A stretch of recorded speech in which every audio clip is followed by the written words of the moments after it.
untuk kita semuanya. Mudah-mudahan semuanya dalam keadaan sehat walafiat ya.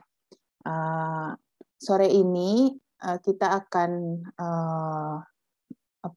melanjutkan perkuliahan. Ini pertemuan kedua mata kuliah analisis data statistik. Nah, sebenarnya di pertemuan ini lebih kepada pengenalan aplikasi yang akan digunakan. Jadi untuk teorinya tidak terlalu banyak sebenarnya. Jadi nanti akan lebih banyak kepada praktikumnya. Nah, Ibu perkenalkan dulu terkait dengan aplikasi yang akan kita gunakan, yaitu namanya SPSS. Jadi SPSS ini salah satu dari software statistik yang bisa digunakan. Mungkin yang lain ada seperti Excel, itu juga bisa dipakai. Kemudian ada Stata, ada SAS, kemudian ada eViews, gitu. Itu jenis-jenis software statistik lainnya yang bisa digunakan untuk analisis data, gitu ya. Namun yang perlu diingat dulu, pertama mungkin SPSS itu sempat berubah kepanjangannya gitu ya. Jadi kalau tahun di awal-awal itu dia statistik for social science. Jadi dulu awal-awalnya itu memang digunakan untuk mengolah data-data di bidang sosial. Namun ada perubahan kalau sekarang itu kepanjangannya itu statistik product and service solution gitu ya. Jadi memang ini perlu diperhatikan karena ini juga akan merubah merubah logonya gitu ya. Jadi kalau dulu logonya itu biru, Ibu lihat, kalau sekarang merah. Dan versi pertamanya itu tahun 1968 dan dikembangkan oleh Norman dan Hadley gitu ya. Jadi dan versinya banyak gitu ya. Mungkin kamu juga yang sudah install versinya bisa beda-beda gitu ya. Tapi memang fungsi dasarnya itu sama. Nah, nanti kita akan lihat fungsi-fungsi dasarnya aja gitu ya. Jadi nanti untuk lanjutannya di masing-masing pertemuan akan dipraktekkan. Oke, ini fungsinya pengolahan data, kemudian representasi data. Jadi menggunakan membuat sebaran data gitu ya. Jadi nanti kamu kan ada pertemuan terkait dengan data, membuat letak data gitu ya, ukuran sebaran data gitu. Nah itu bisa di SPSS. Kalau dulu waktu pengantar statistik kan hitung sendiri ya, hitung berapa minnya, median gitu, kemudian kuartil. Nah itu nanti di sini bisa langsung muncul gitu ya. Kemudian data survei, pembuatan data turunan. Data turunan itu maksudnya kalau misalnya data aslinya misalnya numerik, nah, kemudian kita mau bikin ke bentuk kategorik, nah itu di SPSS bisa langsung gitu ya. Jadi nggak perlu satu persatu.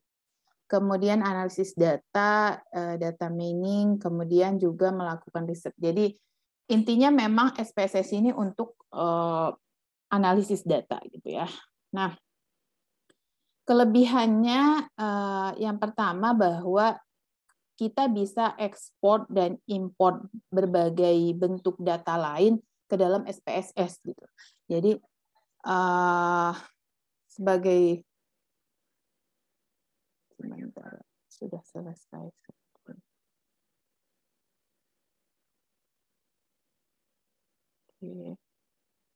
Oke.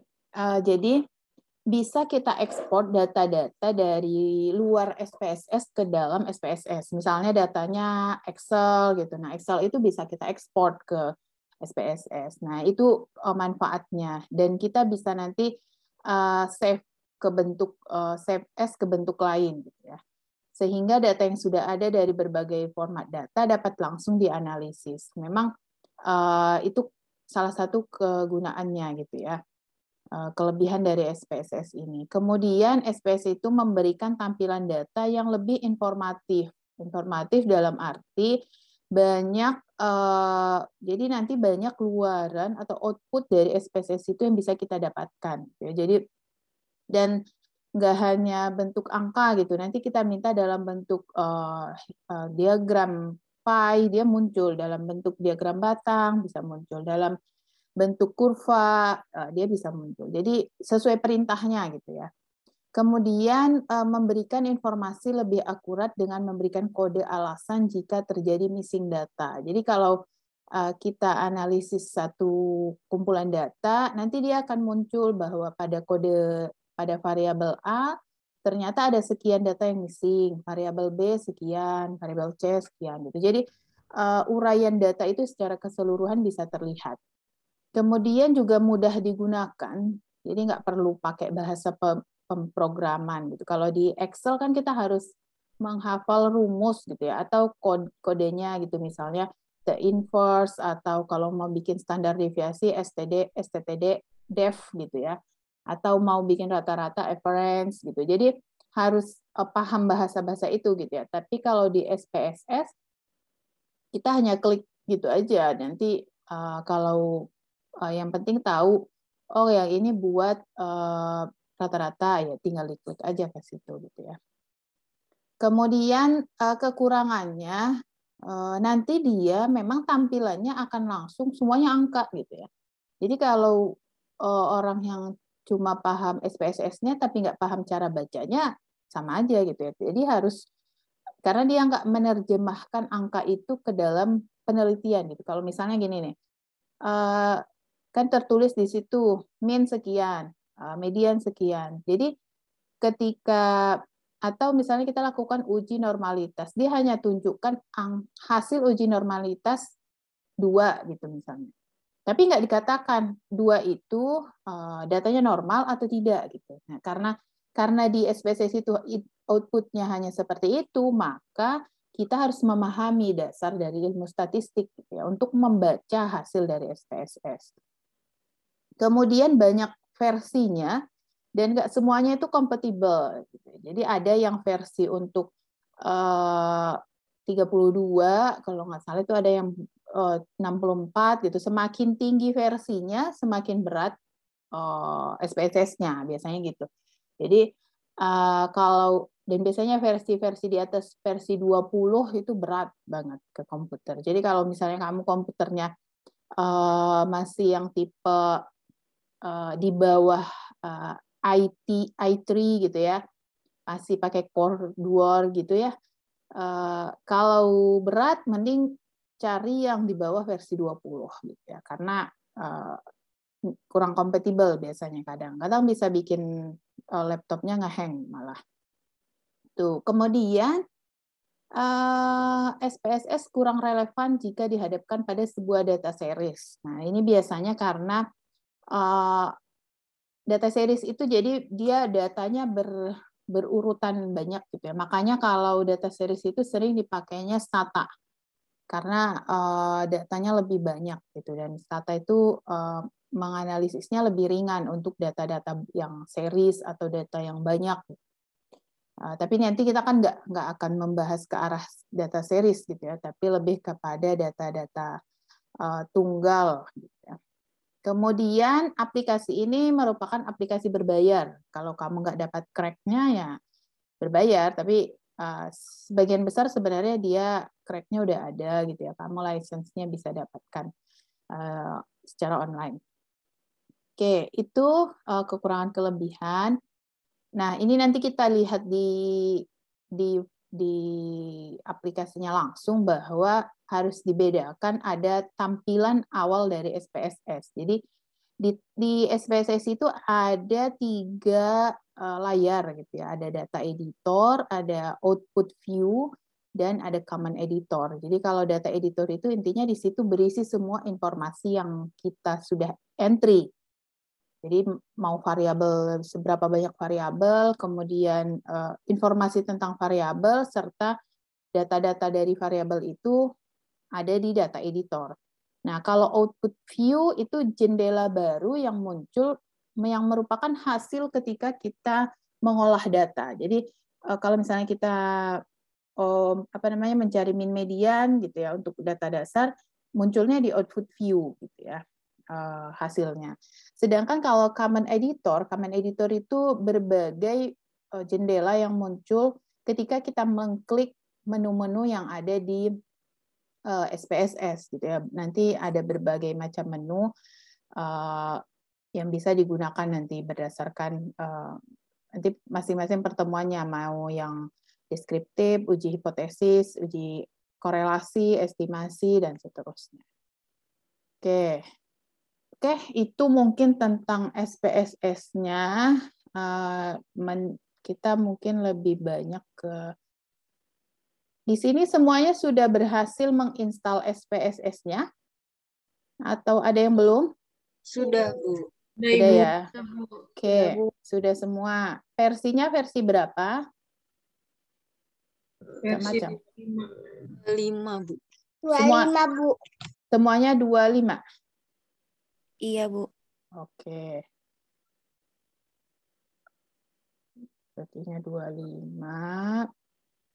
Nah, untuk tampilan sebenarnya apa namanya menu-menunya itu hampir sama karena ini Ibu installnya itu cukup jauh ya, versinya versi 16, tapi nanti fungsi-fungsinya itu hampir sama aja. Oh, sebentar. SPSS.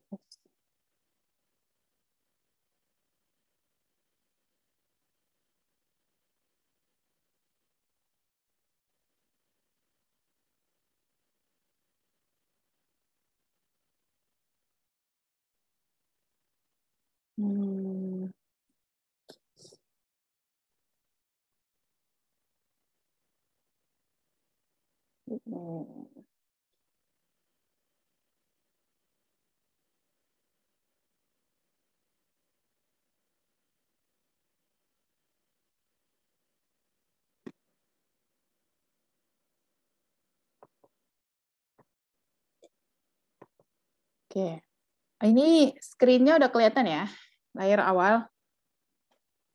Sudah, Ibu. Sudah, Ibu. Oke, kita buka mungkin.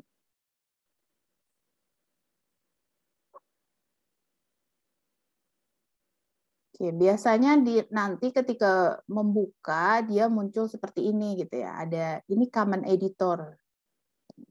Nah, ada perintah berbagai macam jenis ini. Biasanya klik yang kalau mau open bisa klik ini. Jadi mau membuka satu data, tapi kalau enggak ya kita cancel aja kliknya gitu ya. Nah ini yang dimaksud dengan tadi data editor ya, jendelanya. Jadi yang baru muncul ini adalah jendela yang pertama tadi. Nah, di sini tuh ada dua bagian, ada data view dan ada variable view gitu ya. Ini bisa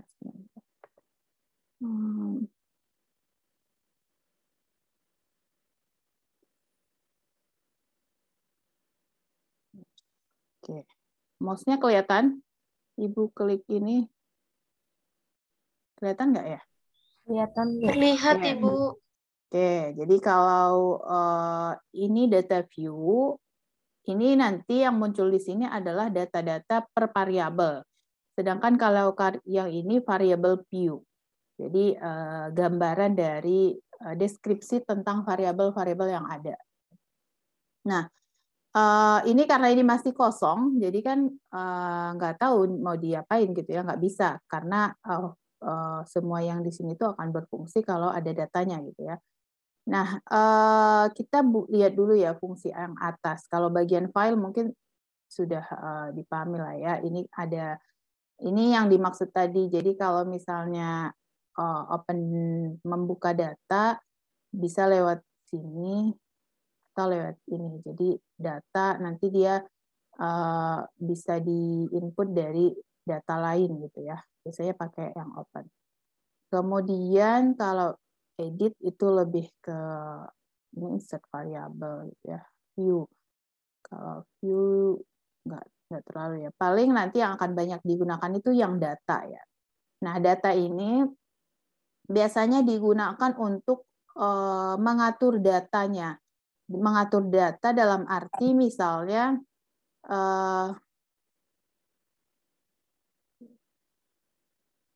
data. Misalnya yang di sini ada select case. Select case itu nanti yang paling sering digunakan ya, Ibu. Jadi kalau split file, biasanya split file itu mau menggabungkan beberapa file SPSS itu bisa. Atau memisahkan variabel tertentu gitu, itu bisa. Sedang memisahkan variabel tertentu, misalnya kamu mau pisahkan hanya nama, kode, atau misalnya nomor, kode, dan usia gitu misalnya. Kamu mau cuma mengambil data itu ke tempat lain, nah itu bisa dengan file terpisah. Atau select case. Kalau select case itu misalnya kamu di dalam data itu kan ada ribuan, misalnya ada 10.000 data. Dari 10.000 data itu kan dikategorikan ada yang BMI-nya kurang, normal, dan overweight atau obese. Nah, kamu mau menganalisis yang datanya cuma yang overweight atau obese. Gitu. Nah, pakainya select case. Nah, di select case itu nanti kamu bisa atur bahwa kamu hanya mau punya dataset yang isinya orang-orang data-data yang overweight atau obese gitu ya. Itu yang sering gitu. Nanti yang lainnya nanti mungkin sambil berjalan pertemuan gitu ya. Kemudian kalau transform itu fungsinya untuk ketika kita mau mengubah suatu variabel ke bentuk variabel baru dengan indikator yang beda. Sebagai contoh misalnya, kamu punya data berat badan dan tinggi badan, kemudian mau ditransform ke BMI. Nah, bisa di sini. Pakai compute, karena di sini nggak ada data ya, jadi dia minta open data. Jadi kamu di compute nanti ini di pertemuan berikutnya ada sepertinya ya. Kamu compute, nah nanti di compute itu kamu tinggal bikin data, misalnya data sama dengan data berat badan dibagi data tinggi badan kuadrat. Nah, gitu. Itu kalau misalnya data tinggi badannya sudah dalam bentuk meter gitu ya. Tapi kalau belum bentuk meter, bisa aja di rumusnya itu jadinya meter dibagi 100 lalu dikuadratkan. Gitu. Jadi nanti akan langsung muncul satu variabel baru yang namanya BMI. Sama yang record into same variable atau record into different variable itu juga fungsinya untuk mengubah suatu variabel ke bentuk variabel lainnya gitu ya. Jadi lebih seringnya nanti pakainya yang itu. Kemudian nah, kalau kita sudah masuk kepada menganalisis data, berarti pakainya yang analyze. Jadi analyze ini semua fungsinya untuk menganalisis. Biasanya untuk data deskriptif itu di deskriptif statistik. Jadi statistik deskriptif itu biasanya pakai yang bagian ini. Jadi ada frekuensi, ada deskriptif, ada explore, ada cross step, rasio, plot gitu ya, p-plot, key-plot gitu. Nah, biasanya di sini. Jadi kalau frekuensi itu misalnya dia mau mengkategorikan dari 100 tabel yang 100 berapa, yang dari 100 data yang BMI-nya 1 sampai di bawah 17 gitu. Nah, bisa frekuensi ini atau frekuensi itu juga misalnya kalau yang 10 yang apa namanya? BMI-nya 17 berapa kali muncul datanya gitu. Jadi frekuensi. Ada deskriptif, tadi deskriptif itu kayak mean, median, modus, kurtosisnya, gitu ya, skewness-nya. Kemudian ada explore. Kalau cross step dia deskripsi dari dua data kategori. Jadi kalau misalnya jenis kelamin dan status IMT gitu ya. Jadi laki-laki berapa yang obese, nah, itu pakainya cross step. Nanti di pertemuan berikutnya lagi ada ya penjelasannya. Kemudian compare mean biasanya untuk uji hipotesis beda mean. Karena kan compare means, jadi beda means. Biasanya di sini. Dan biasanya ini data-datanya numerik gitu ya. Pakai data numerik ya analisisnya pakai ini, ada beda means, satu sampel, independent sample t-test, ada paired, jadi t-test berpasangan gitu, atau mau pakai uji ANOVA gitu ya, tinggal diklik di sini gitu ya. Kemudian kalau GLM ini linear, jadi ada yang pakai regresi linearnya di sini, ada yang pakai di regresi sini. Nanti beda kategorinya. Jadi kalau misalnya datanya normal, biasanya pakai regresi linear langsung, atau dia regresi logistik juga di sini. Binary logistik. Kalau binary logistik berarti kategori dari bivariatnya, dari kategori dari variabel dependennya itu 2. Tapi kalau lebih dari 2 pakai multinomial logistik. Jadi kalau buat analisis nanti ke depannya ini banyak dipakai ya. Kalau yang parametrik, kemudian kalau yang non parametrik pakainya di sini. Ada chi-square, ada binomial, pakai sampel key. Kalau sampel case dan kontrolnya berbeda, nah pakainya analisisnya di non-parametrik ini. Oke, kemudian ROC curve. Ya, jadi kalau membuat kurva, bisa juga ROC curve. Lalu yang sebenarnya yang paling umum digunakan itu adalah data ini gitu ya. Nah, kalau hari ini sebagai kalau baru diinstal doang kan kamu baru ngeliat gini aja ya. Jadi praktikum kita hari ini adalah mengentry data. Ya, jadi selain sudah terinstal adalah mengentry data. Nah, Ibu contohkan dulu ya. Misalnya Ibu punya hasil pengumpulan data ya, karena kan kita ngentry ke sini itu dari hasil pengumpulan data di kuesioner gitu ya. Kuesioner yang sudah biasanya kan kuesioner itu juga kadang nanti datanya dicek dulu di apa namanya itu editing gitu ya. Artinya semua pertanyaan itu sudah terjawab gitu ya.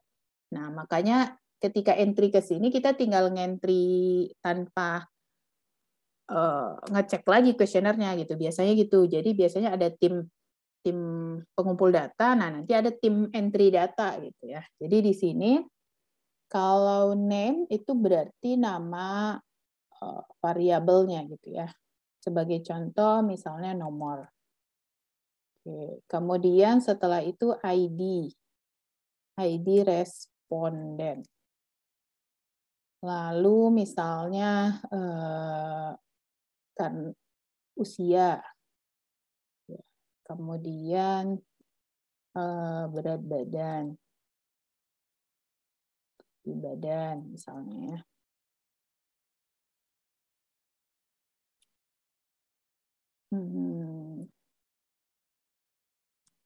Misalnya contohnya ini.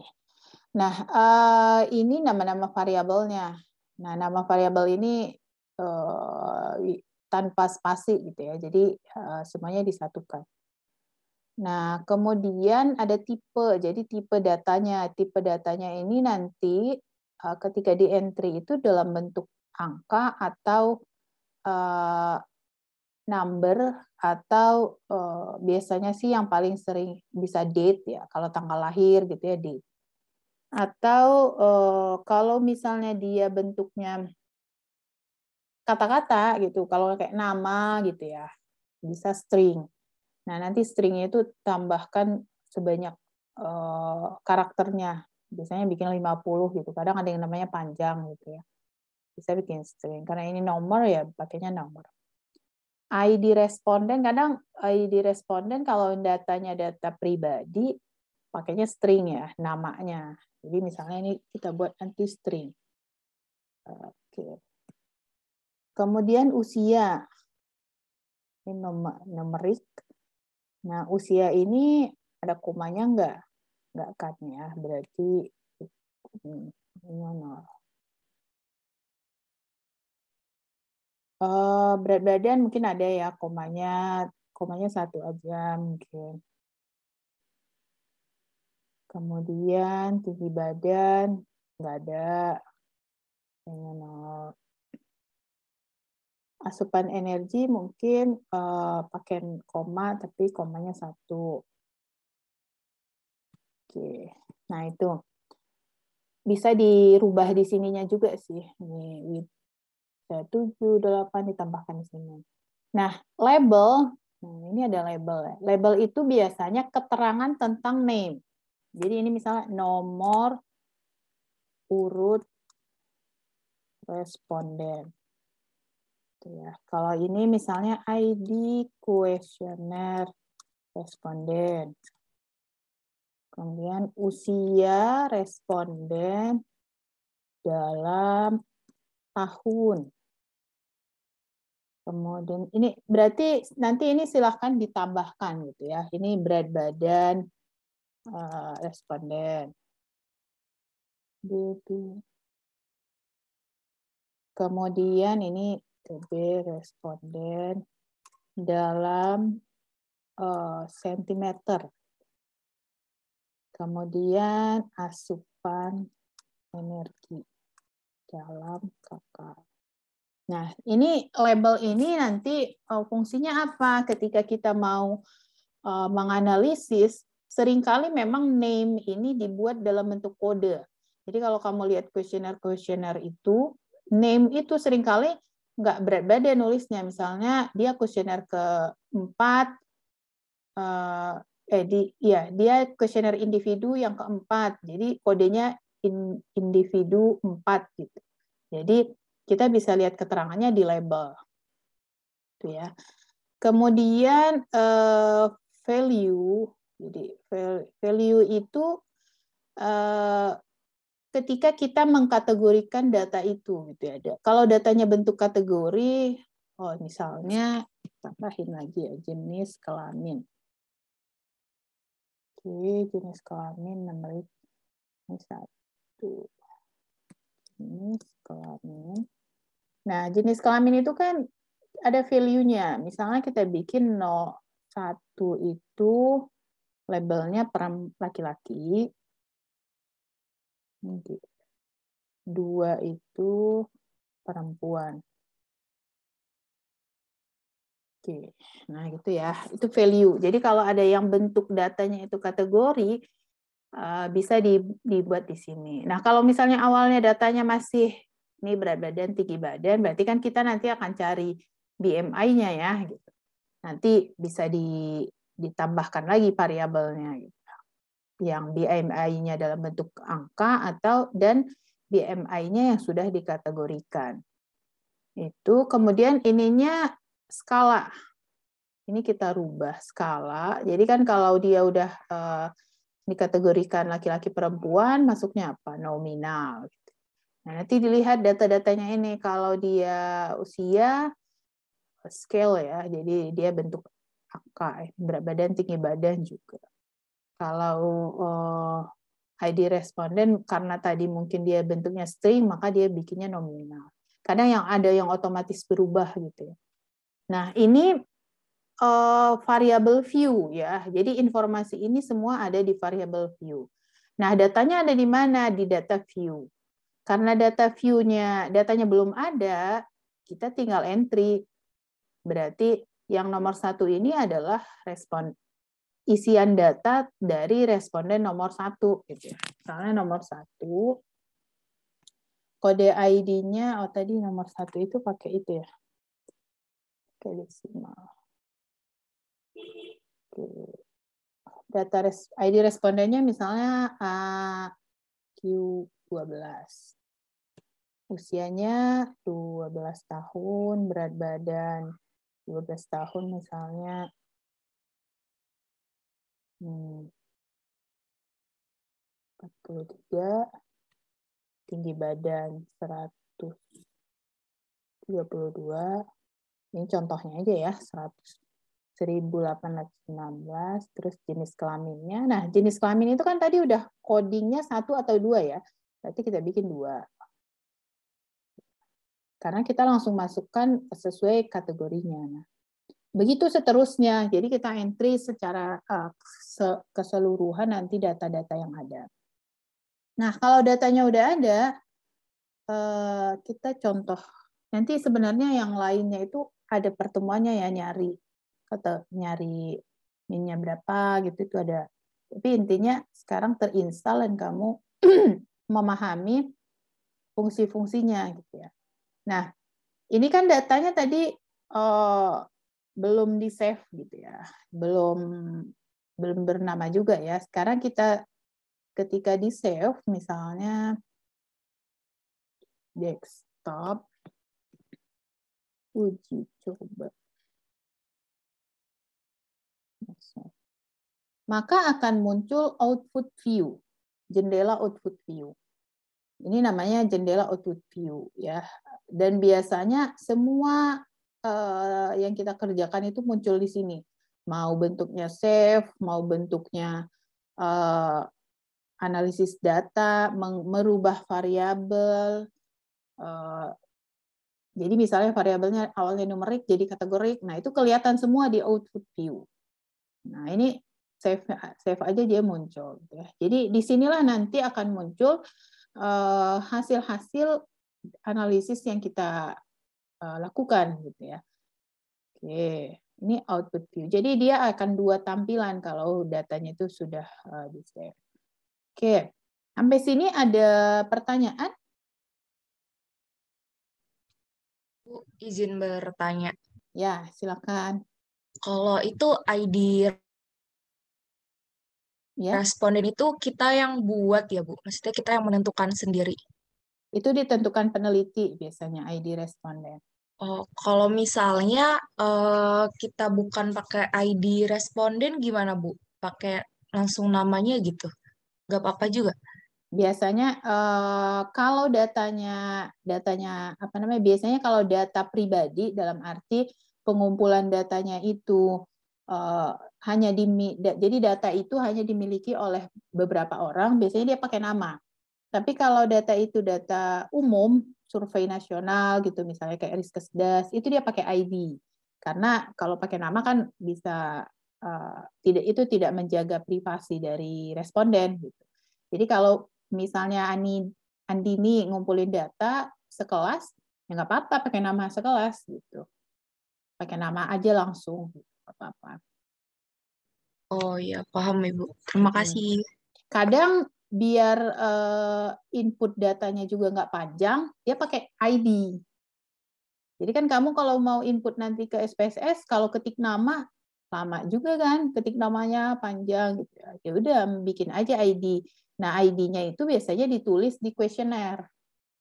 Dia tentukan ketika kan kita ngecek satu persatu kuesionernya gitu. Oh, yang ini masuknya A1. Ini A2, ini A3 dan seterusnya. Jadi pas entry-nya lebih mudah. Sebenarnya ada juga ya cara entry data. Jadi entry data tanpa lewat SPSS. Jadi ada namanya itu kalau Ibu dulu pakainya apa ya? Jadi kayak Google Form. Nah, kalau Google Form kan kamu entry jawab pertanyaan, hasilnya langsung jadi Excel kan? Jadi nanti Excel-nya itu yang diekspor ke SPSS. Nah, itu bisa seperti itu. Kalau sekarang, kalau dulu Ibu apa ya, lupa Ibu namanya TextMe gitu kalau nggak salah ya. Jadi kita entry-nya di TextMe, output-nya Excel, Excel-nya ya diekspor aja ke SPSS. Tapi kalau ini sih kita lebih langsung entry aja nanti di SPSS datanya gitu. Oke, yang lain ada pertanyaan? Bu, izin bertanya, Bu. Ya, silakan. Ini, Bu. Tadi bukan terkait pengkategorian, itu kan bisa pakai value ya, Bu. Kalau semisal itu lebih mudah pakai value, dikasih kode 1, 2 seperti itu, atau ditulis aja, Bu, kayak perempuan, laki-laki gitu, Bu. Atau pengkategorian yang lain kayak benar atau salah gitu, Bu. Ya, bagus nih pertanyaannya. Jadi kalau datanya kategorik, itu sebaiknya kode kategorinya yang dimunculkan. Kenapa? Karena dia nanti akan bisa memuncul waktu dianalisis frekuensinya itu yang muncul per kategori jadinya. Tapi kalau kamu tulisnya tulisan, gitu ya, jadi jenis kelamin sebagai contoh nih, Ibu contohkan ya.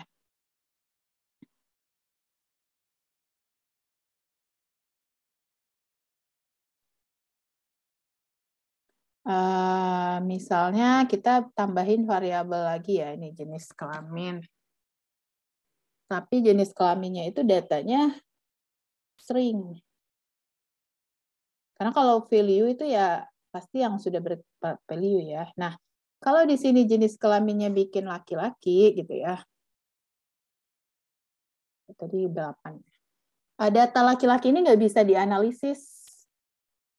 Dianalisis misalnya berapa sih jumlah laki-laki? Nah, itu di sini nggak akan muncul, nggak akan bisa karena dia bentuknya string.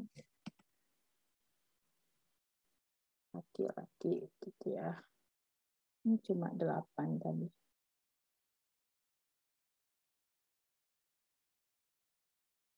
Oke.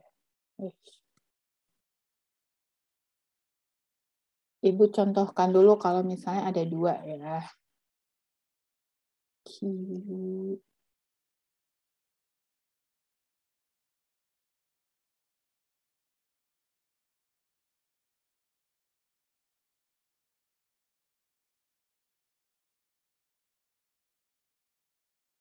Ya. Jadi kenapa kita perlu membuat datanya itu value yang ini ya, value tadi. Ketika misalnya kita butuh mencari tahu jenis kelamin laki-laki berapa orang gitu ya, perempuan berapa orang. Nah, di sini itu akan muncul ini frekuensi untuk yang jenis. Nah, kalau ini karena dia hanya 2 data, jadi dia bisa langsung munculkan ya frekuensinya. Ini frekuensi. Tapi nanti ketika kalau yang ini yang jenis kelamin pakai value ya. Kalau yang ini karena dia cuma ada 2, dia bisa baca dua-duanya. Tapi kalau nanti ada 3 data, dia muncul lagi laki-laki 1 gitu. Karena dia nggak menganggap itu dalam satu value. Itu makanya kalau beberapa data kategorik itu harus dibuat dalam bentuk entry-nya dalam bentuk seperti ini. Gitu Silvi, bisa dipahami nggak? Bisa Bu, terima kasih Bu. Ya, sama-sama. Jadi dan nanti misalnya data-data seperti ini nih, berat badan, tinggi badan itu bisa ke dalam bentuk value ketika di IMT-kan ya. Ini kita bikin misalnya variabel baru IMT ya. Compute IMT. IMT itu berarti berat badan dibagi. Tadi tinggi badannya masih ini ya, masih sentimeter ya.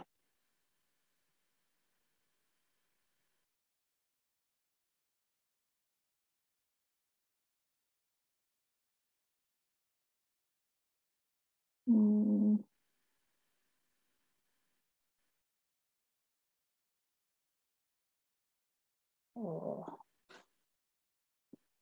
Ini kalau yang versi baru, kalau nggak salah Ibu di bagian sini itu udah kelihatan itu ada kuadrat gitu. Dia bisa langsung kelihatan.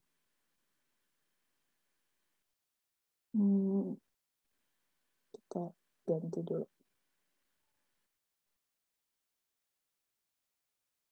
Karena ini kita bikin berat badannya dulu dalam bentuk meter ya. ETB. Sebenarnya bisa sih. Di TB dibagi 100. Ini ya jadinya datanya. Kemudian Sekarang kita bikin IMT. IMT sama dengan berat badan dibagi tinggi badan dalam meter dikali tinggi.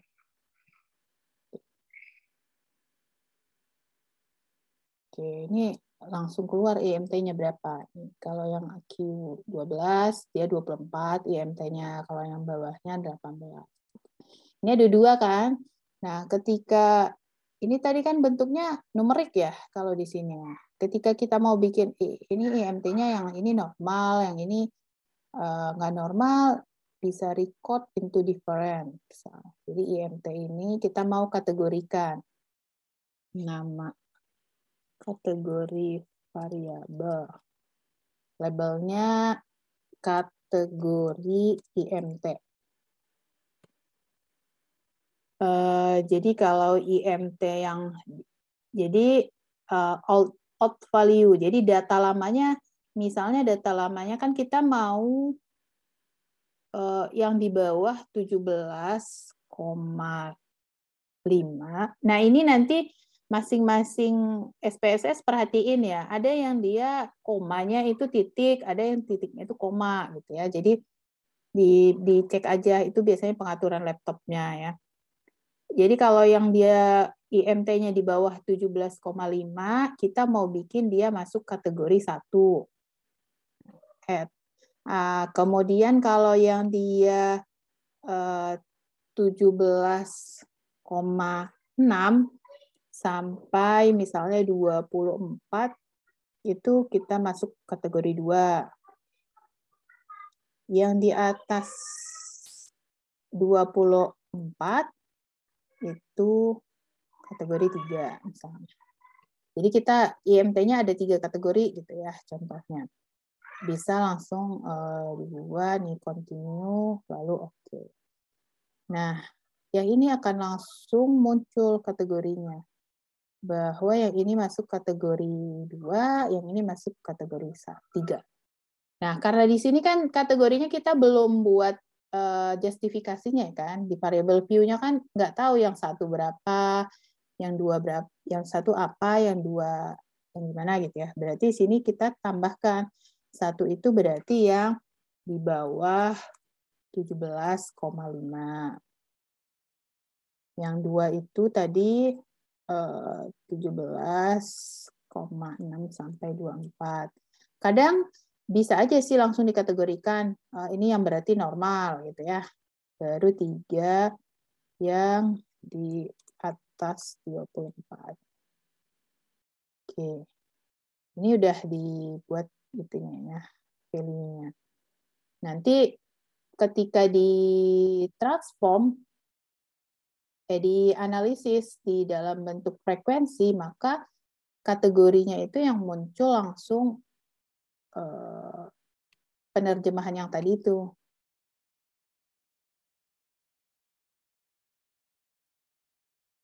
Nah, gini jadi berarti yang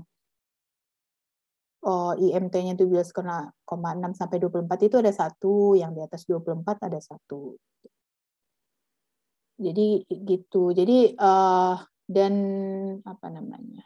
View dari data ini kan datanya yang tadi value itu kan angka.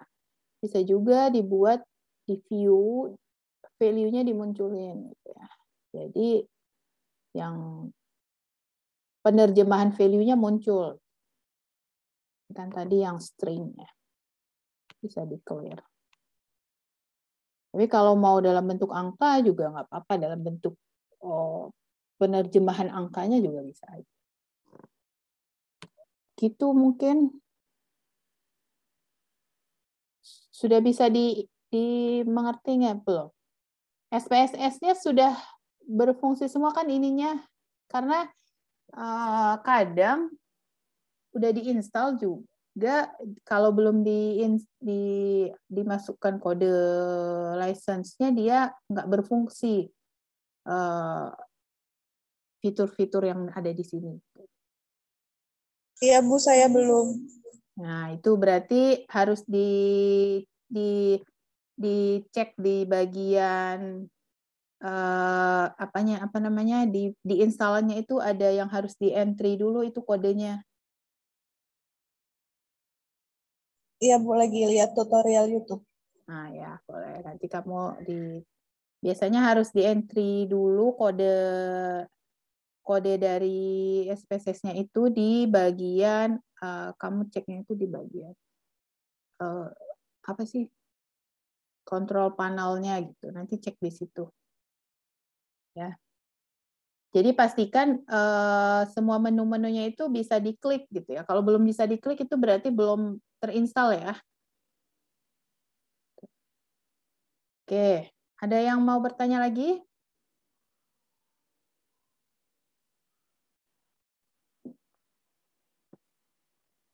Sudah cukup bisa di ini enggak? Karena ini hanya pengenalan aja sih.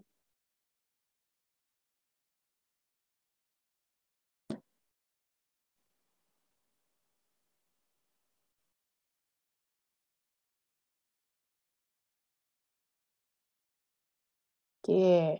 Yang lagi buka laptopnya bisa bantu tunjukkan ininya enggak yang sudah terinstall? Ada yang mau menunjukkan? Ibu, saya ini sudah terinstall.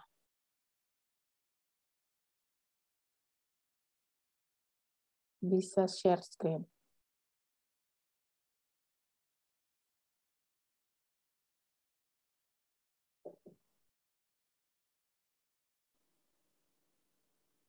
Ibu tunjuk nih, atau nggak ada yang mau volunteer?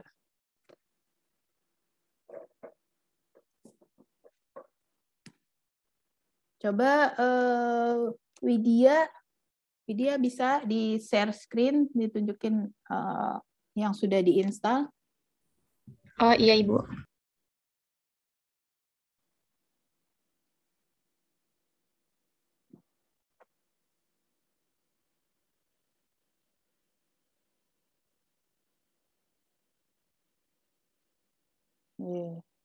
Ya, coba diklik file. Oke, berarti tampilannya sama aja sebenarnya semua versi itu, cuma yaitu kalau yang tadi versi di bawah. Nah, ini dia kan kelihatan ya, kalau dia mau import datanya dalam bentuk Excel, berarti klik yang Excel tadi, gitu ya. Kalau bentuk dari data stata, bisa klik dari import tadi. Tuh. Sudah ya. Oke. Oke, bisa di stop. Yang lain mungkin, siapa lagi?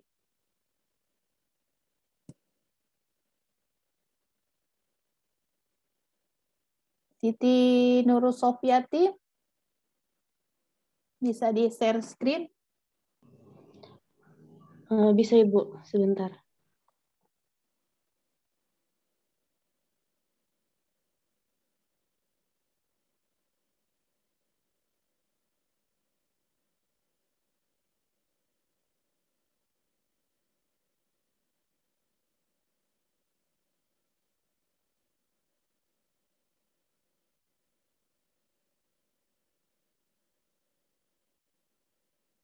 Ya, ini udah dicoba tadi.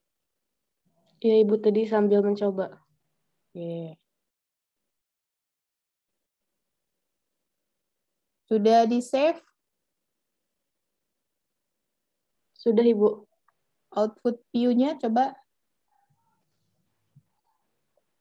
Tadi belum sampai selesai Ibu. Oh, jendela output view-nya belum kelihatan. Kamu belum save. Udah, tapi yang tadi yang dianalis itu belum sampai situ Bu, ngikutinnya.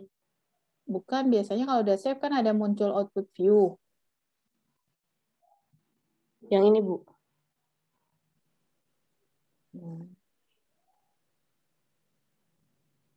Belum kelihatan. Belum kelihatan.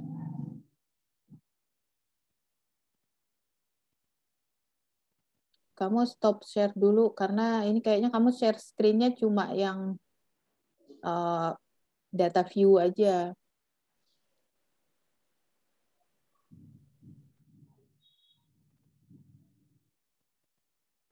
Baik, sebentar, Bu.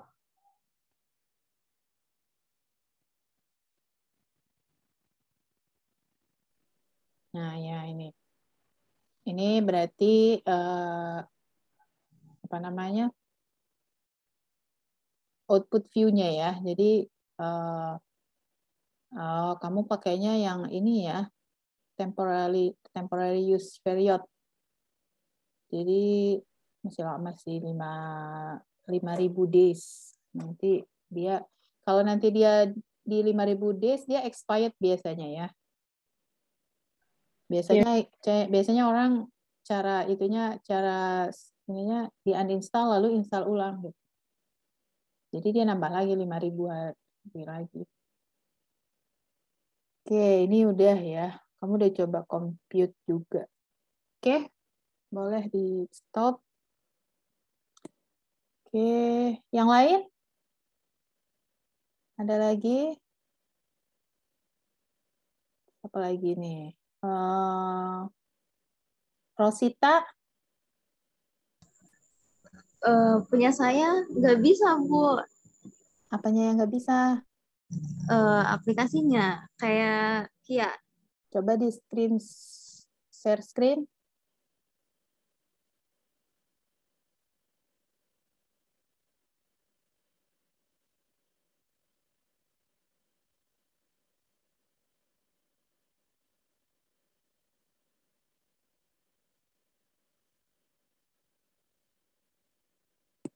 Rosita pakai 2 akun ya kamu?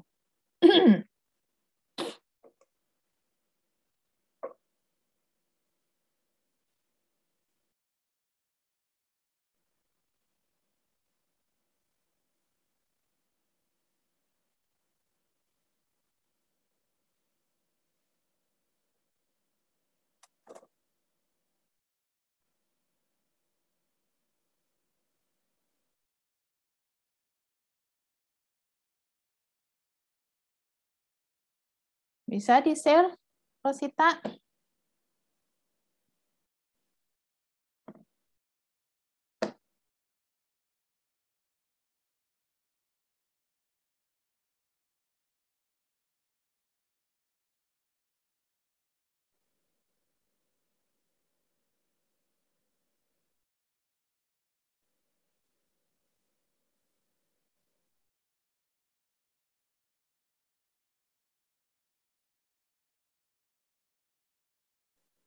Ibu punten, Ya. sepertinya Yos ada kendala jaringan ya, Bu. Mungkin kalau yang sama kasusnya seperti Yos itu kayaknya ada Kia deh. Kia bisa nggak, Ki?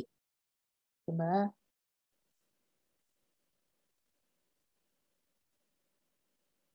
Ya, sebentar.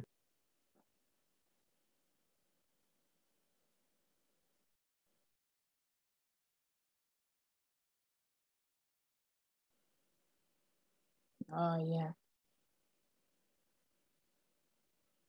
Ini berarti belum terinstall ini ya. Ibu dulu juga gini ya, ada kalau nggak salah itu di bagian ada yang harus dikopikan ke bagian SPSS-nya ini gitu ya. Nanti kamu cari di YouTube aja. Kalau nggak ketemu baru bilang ke ibu ya. Nanti ibu. Iya, Bu. Tadi dilihat di YouTube ada caranya kok. Nanti Iya, dicoba. gitu ya. Jadi ini karena ini belum terinstall komplit semuanya ini, makanya nggak muncul semua menu ininya di atas. Dan ini nggak bisa buat entry data. Kamu mau ketik juga nggak bisa biasanya ini. Jadi harus diselesaikan dulu instalannya, baru bisa untuk entry data gitu ya. Ya. Oke, nanti silahkan di ini, boleh di stop, Kia. Oke, jadi hari ini targetnya adalah data kamu bisa terinstall SPSS-nya dengan baik gitu ya. Nah, sebagai bukti bahwa instalan kamu sudah baik, Ibu kasih tugas entry data gitu ya. Tugas entry data.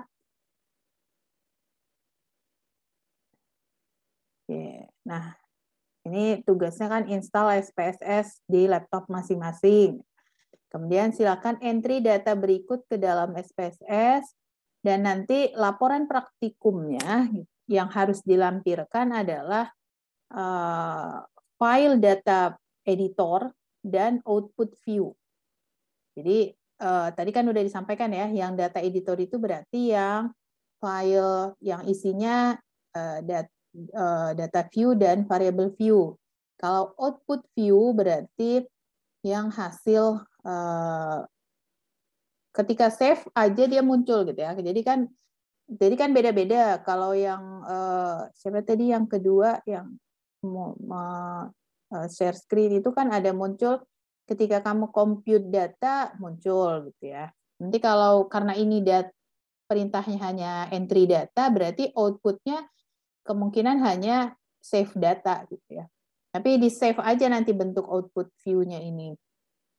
Tuh. Nah, datanya ini ada data 20 orang dewasa ya. Jadi ada nomor urut, kemudian ada kode responden, ada jenis kelamin, usia, berat badan dan tinggi badan. Hanya ini. Jadi kamu entry data ini ke dalam SPSS. Nanti laporannya adalah seperti yang tadi. Kita belum sampai kepada compute gitu belum. Masih hanya entry data aja dulu. Oke, tugasnya ada yang mau ditanyakan?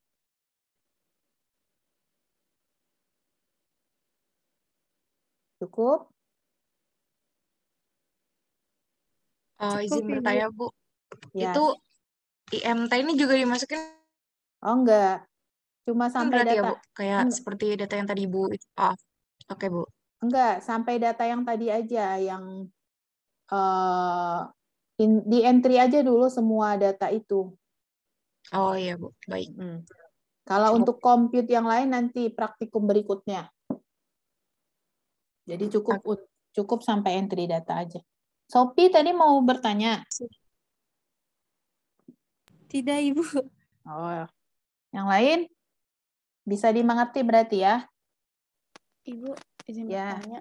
Ya, Rahma. Maaf Bu, kalau ada yang nggak dengar, sayangnya mungkin yang kelewat. Kan tadi yang di bagian file data editor itu, di bagian yang itu ya Bu, yang paling awalnya variabel sama data ya Bu. Itu di screenshot atau gimana ya Bu? Kan di sebagai bukti gitu kan Bu. Oh. Ya maksudnya bentuk JPG atau PDF gitu Bu.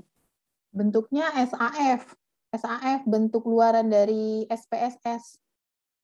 Oh. Jadi setelah di entry, di save datanya gitu ya. Nanti dia save-nya bentuk SAF.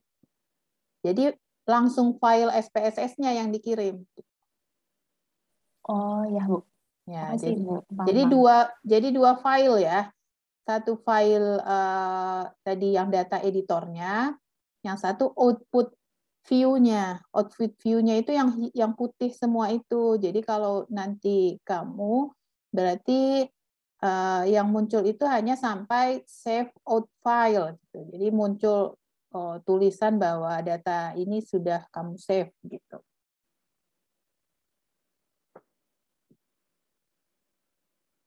Nanti silahkan bikin nama filenya, nama NIM dan nama gitu ya. Jadi biar kelihatan, biar bisa mudah dinilai. Oke, sudah cukup? Izin bertanya lagi, Bu. Ya, silakan, Andin. Untuk deadline-nya minggu depan ya, Bu? Ya, minggu depan aja. Sebelum minggu depan. Ibu kan nggak masuk lagi ya minggu depan ya. Kalau nggak salah Ibu masuk lagi itu setelah UTS. Jadi Ibu itu bentrok teori dan bentrok praktikumnya gitu ya dengan jadwal Ibu kuliah itu juga sih. Jadi kita mungkin Ibu kan masuknya hanya 4 kali, jadi mungkin di tiap pertemuan Ibu kita undur gitu ya. Kalau misalnya teorinya agak banyak, nanti kita pisah gitu pertemuannya. Tapi kalau teori dan praktikumnya cukup gitu, kita satukan di Kamis sore. Kalau soalnya dosen Ibu juga sering ganti jadwal gitu ya.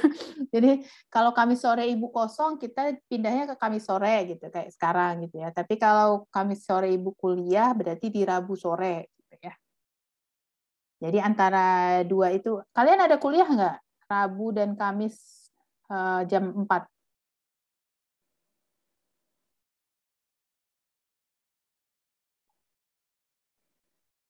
Ada nggak? Hari Rabu ada nggak? Kori.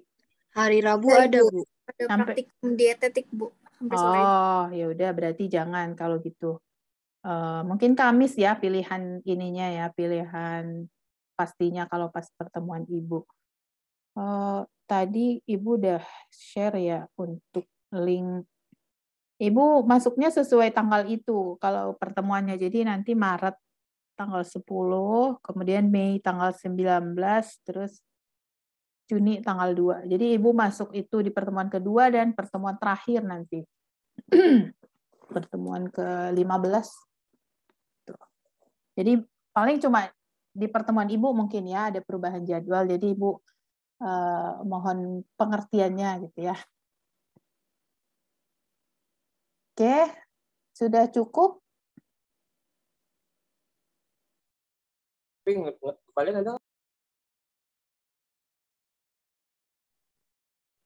Cukup mungkin, Bu. Ya, oke, cukup berarti ya. Nanti silahkan dikerjakan di ininya praktikumnya. Untuk materi mungkin nanti di Google Classroom ya. Nanti Ibu bikin template untuk pengumpulan tugasnya gitu ya. Oke, kalau sudah cukup mungkin bisa kita tutup perkuliahan sore ini. Mohon maaf ya, kuliahnya jadi diringkas gitu. Tapi memang output dari perkuliahan hari ini adalah lebih kepada yang penting kamu sudah menginstal SPSS. Kalau ada kendala nanti bisa didiskusikan lagi kalau belum ketemu solusinya gitu ya. Terima kasih atas perhatiannya. Kurang dan lebihnya Ibu mohon maaf. Wassalamualaikum warahmatullahi wabarakatuh. Waalaikumsalam warahmatullahi wabarakatuh. Terima Makasih kasih, Ibu, Ibu. sehat-sehat.